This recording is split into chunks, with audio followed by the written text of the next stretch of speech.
오늘 이 시간 말씀을 또 나누기 전에 은혜의 간증, 내 삶 속에 다가온 주님의 이야기 나누는 시간 갖겠습니다.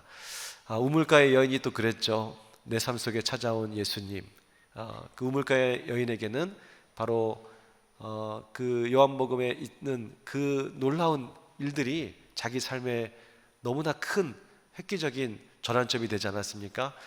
우리 삶에 찾아온 예수님의 이야기, 이 삶의 나눔 간증을 통해서 우물가 여인이 주님을 만나고 동네에 들어가서 와보라, 내가 주님을 만났다 외쳤던 것처럼 그렇게 함께 우리 삶 속에 주님의 은혜를 나누는 시간이 계속 이어지기를 소망합니다. 오늘은 윤정미 지사님 나오셔서 간증을 해주실 텐데 아마도 많은 성도님들 앞에서 이렇게 쓰는 것이 처음일 거예요. 그러니 나오실 때 떨리지 않도록 큰 박수로 또 격려해 주시면 감사드리겠습니다. 네.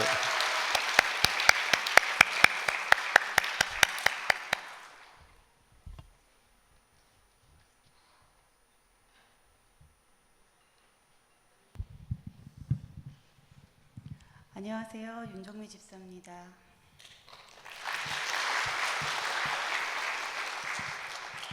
먼저 이 귀한 간증의 시간을 허락하신 주님께 감사드리고, 저를 위해 기도해 주신 목사님과 전도사님 그리고 권사님을 비롯한 모든 성도님들께 진심으로 감사드립니다. 지난 9월 14일 주일 새벽, 제 인생에서 처음 겪는 큰 고통을 경험하게 되었습니다. 그 전날 큰딸이 직장에서 발표와 연구작 준비로 며칠 동안 잠을 못 잔 채 피곤한 상태로 일을 마무리하고 잠깐 누워 있겠다고 하며 안방으로 들어가 곧 잠이 들었습니다. 평소에는 딸이 자기 방에서 자는데 곤히 자는 모습을 보고 저는 깨우지 않고 함께 잠자리에 들었습니다. 그런데 새벽녘 극심한 두통으로 잠에서 깨어났습니다. 머리가 깨질 듯 아팠고 침대에서 일어나려 다리를 움직여보니 팔과 다리에 전혀 힘이 들어가지가 않았습니다. 뭔가 잘못되었다는 생각이 들었습니다. 옆에 자던 딸을 급히 깨웠는데 제 귀에는 제가 하는 말이 어눌하게 들리고 발음도 제대로 되지 않았습니다. 딸은 말을 똑바로 하지 못하는 상황을 보고 이상하다고 생각했는지 휴대폰으로 저를 비춰보게 되었습니다.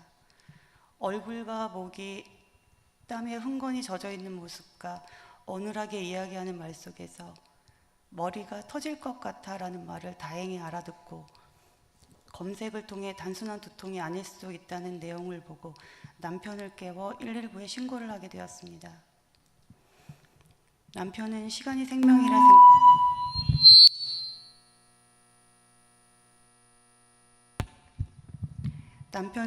생명이라 생각해 저를 업고 도로까지 내려가 구급차에 태웠고 가까운 부천 성모병원 응급실로 이송되었습니다. 병원에서는 내 혈관 중 한 곳이 풍선처럼 부풀었다가 터지는 지주막하 출혈 진단을 받았고 의사 선생님께서는 지금 바로 수술을 해야 한다고 하셨습니다. 마침 그날 병원에 뇌 수술이 가능한 담당 의사 선생님이 당직으로 계셔서 즉시 수술을 받을 수 있었습니다. 중환자실에서 이틀 만에 눈을 떴습니다. 간호사 선생님께서는 정말 천운이세요 라고 하시며 다른 병원 동료 간호사가 일하다 지주막하 출혈로 저와 같이 쓰러졌는데 수술할 의사가 없어 사망한 일을 들려주셨습니다. 그리고 지주막하 출혈의 환자의 3분의 1은 즉사하고 또 3분의 1은 신경 손상으로 마비로 인한 장애를 갖게 되는데 저는 손발을 움직이고 대화까지 가능한 상태라며 정말 기적이라고 하셨습니다. 전조 증상이 없던 제게 갑자기 찾아온 일이었지만 그 가운데서도 주님께서 저를 지켜주고 계심을 깊이 느꼈습니다. 병원에서는 하루에도 여러 번 인지 기능과 손발의 감각을 확인했는데 그 모든 과정 속에서 제가 할 수 있는 일은 오직 주님께 제 몸과 마음을 온전히 맡기고 기도하는 것뿐이었습니다. 그때 문득 마음속에 두려움과 불안이 몰려왔습니다. 혹시 내가 잘못되면, 회복하지 못하면 우리 아이들은 어떻게 하지? 하는 생각이 들 때마다 주님께 모든 것을 맡기며 다시금 믿음으로 붙잡을 수밖에 없었습니다.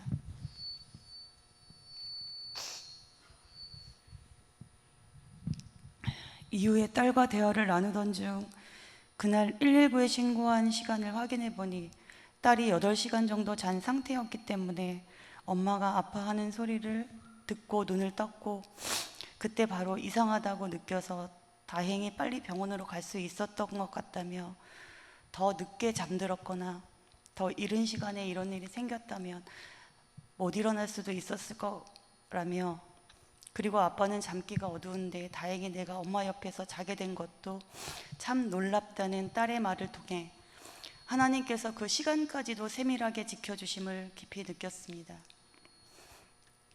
또 남편이 전해주기를, 제가 중환자실에 있을 때 저를 위해 기도하시던 한 분이 중보기도 중에 천군 천사가 제 침대를 둘러싸고 지키고 있는 모습을 보셨다고 하시며 걱정하지 말고 기도만 하라는 말씀을 전해주셨다고 했습니다.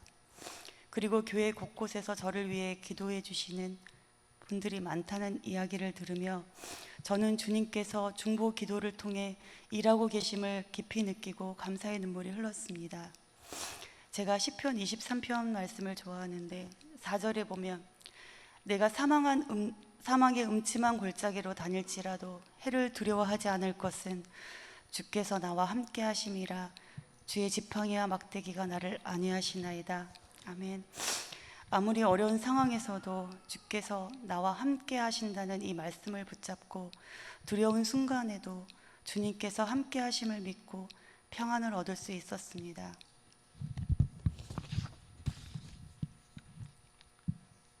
입원 중 통증이 너무 심해 매일 몇 번씩 진통제를 맞아야 했는데, 어느 토요일 아침 권사님 한 분이 전화로 새벽마다 저를 위해 작정 기도하고 계시다며 기도해 드려도 되겠냐고 하시며 함께 기도해 주셨습니다. 그날 점심에는 임의원 전도사님께서, 저녁에는 목사님께서 전화로 기도해 주셨습니다. 놀랍게도 그날은 아침, 점심, 저녁 3번의 기도를 받은 후 처음으로 진통제를 맞지 않고 아침까지 편안히 잠들 수 있었습니다. 병실에 있는 동안 철야 예배와 주일 예배를 찾아 들으며 고난과 아픔 속에서도 하나님을 더 깊이 만나는 귀한 시간을 보냈습니다. 마침 제 생일이 병원에 있는 동안이었는데 그날은 마치 새 생명을 선물 받은 듯한 감사와 감격의 시간이었습니다. 퇴원 후 외래 검진을 받으면서 의사 선생님께 여쭤보았습니다. 제가 느끼기에는 아무 이상이 없는 것 같은데 혹시 제가 느끼지 못하는 뇌 손상이 있을까요? 그러자 선생님께서는 제 검사 기록을 보시더니 뇌 손상이 하나도 없습니다 라고 말씀해 주셨습니다. 이 한순간에 마음 깊이 말할 수 없는 기쁨과 감사가 밀려왔습니다. 이 모든 과정이 고통이 아니라 제 삶 속에서 하나님이 살아계심을 깨닫는 은혜의 시간이었음을 고백합니다. 주님께서 제 생명을 붙들어 주시고 회복의 은혜를 허락해 주심에 진심으로 감사드립니다. 그리고 많은 분들의 기도를 통해 다시 서게 하신 주님의 은혜에 다시 한번 감사드립니다.